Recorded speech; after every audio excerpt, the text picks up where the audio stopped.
Gambar di bawah menunjukkan bahagian-bahagian pokok kelapa. Tulis ulasan tentang kegunaan bahagian-bahagian pada pokok kelapa tersebut dalam bentuk perenggan.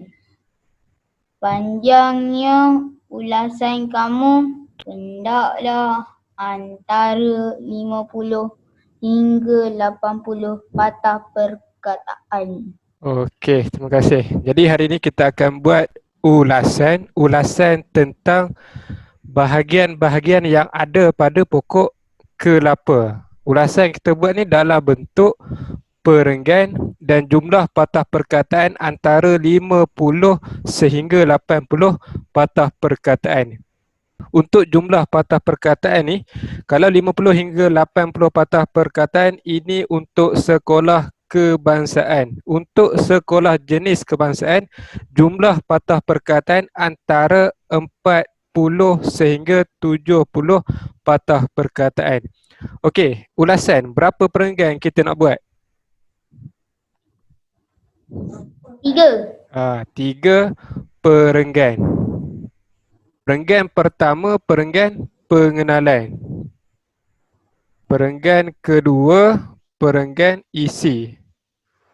Dan perenggan ketiga, perenggan penutup ataupun perenggan kesimpulan. Jadi kesemuanya ada 3 perenggan. Untuk pengenalan, buat satu ayat pun sudah memadai. Kemudian untuk isi, mesti ada 2 T, iaitu isi tersurat dan juga isi tersirat. Okey, untuk isi tersurat sudah dinyatakan dalam soalan. Untuk isi tersirat, kita kena kembangkan idea kita. Untuk isi tersirat, kita boleh kembangkan idea kita dengan menggunakan suka. S.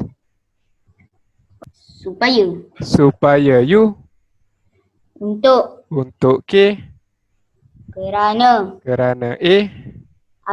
Agar. S juga kita boleh gunakan sebagai contoh. Selepas perenggan isi, kita selang sebaris untuk perenggan penutup. Untuk perenggan penutup pun sama, satu ayat ni kita buat sum. Siapa atau apa, buat apa, mengapa. Jadi itu untuk binaan ulasan. Boleh faham cara nak buat ulasan ni? Boleh. Sekarang gambar yang menunjukkan bahagian-bahagian yang ada pada pokok kelapa. Yang pertama, bahagian apa? Daun. Kedua?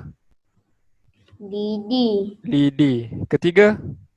Batang pokok. 4? Sabut. Pernah tengok sabut macam mana? Pernah. Yang warna macam coklat. Coklat kan. Okey, tempurung yang kelima dan bahagian keenam, bahagian? Isi. Okey, daun. Alif Irfan. Daun kelapa nak buat apa? Ketupat. Ketupat. Lidi nak buat apa lidi? Penyapu. Lagi? Kita nak cucuk apa? Sate. Sate. Layang-layang. Kita boleh juga buat rangka layang-layang. Batang pokok kelapa. Nak buat apa? Jambatan ataupun titi. Sabut kelapa. Berus. Berus. Tali boleh. Kalau orang dulu jadikan sabut kelapa ni sebagai bahan bakar. Jadi baja. Jadi baja. Okey, betul. Sabut kelapa yang kita proses ataupun sabut kelapa yang hancur tu kita boleh jadikan sebagai baja organik dan sesuai untuk pertanian. Okey, boleh? Nak buat apa tempurung kelapa? Tabung. Tabung. Tabuk. Lepas tu nak buat craft tangan pun boleh. Craft tangan. Batok tahu batok? Bukan batuk.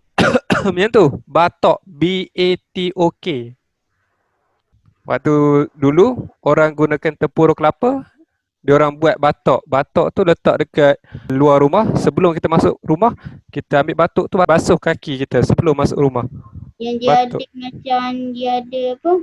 Kayu pun dia. Ya, yang ada dengan kayu tu. Isi kelapa, nak buat apa isi kelapa? Makan. Untuk makan. Okey, makan. Macam mana kita nak makan? Kita buat apa? Kita Santan. Santan. Isi tu kita parut, kemudian kita buat santan untuk buat gulai. Nata di koko tu. tahu. Yang tu pun sama daripada kelapa, buah kelapa juga. Apa lagi isi kelapa?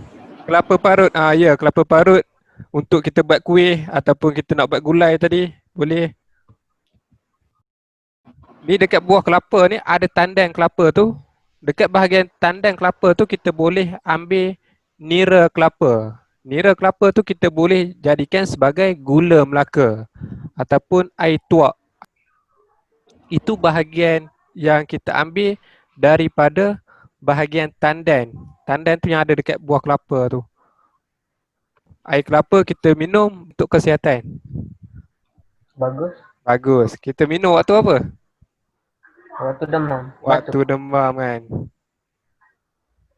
Margarin pun boleh kita buat bahagian isi ataupun bahagian buah kelapa tu kita jadikan sebagai margarin. Eja margarin M-A-R-J-E-R-I-N. Margarin. Satu lagi, isi kelapa tu ataupun isi rong yang diproses boleh dijadikan sebagai sabun.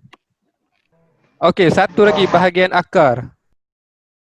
Bahagian akar pokok kelapa dijadikan sebagai ubat tradisional untuk merawat darah tinggi.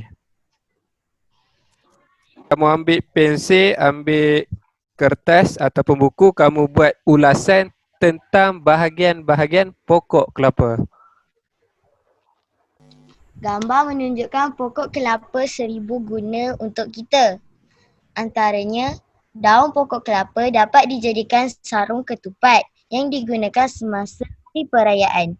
Dan itu biji kelapa yang telah diraut dapat dijadikan penyapu untuk menyapu sampah di halaman atau di dalam rumah. Di samping itu, isi rong kelapa yang telah diproses dapat dijadikan sebagai sabun mandi untuk kegunaan harian agar badan berbau wangi.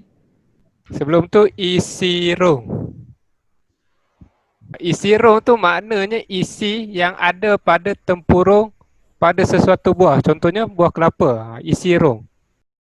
Air kelapa muda pula amat sedap diminum semasa hari panas. Akhir sekali, batang pokok sering dijadikan titi oleh penduduk kampung untuk menyeberangi parit atau sawah. Kesimpulannya, pokok kelapa hendaklah dimanfaatkan kerana mempunyai banyak manfaatnya. Okey, terima kasih.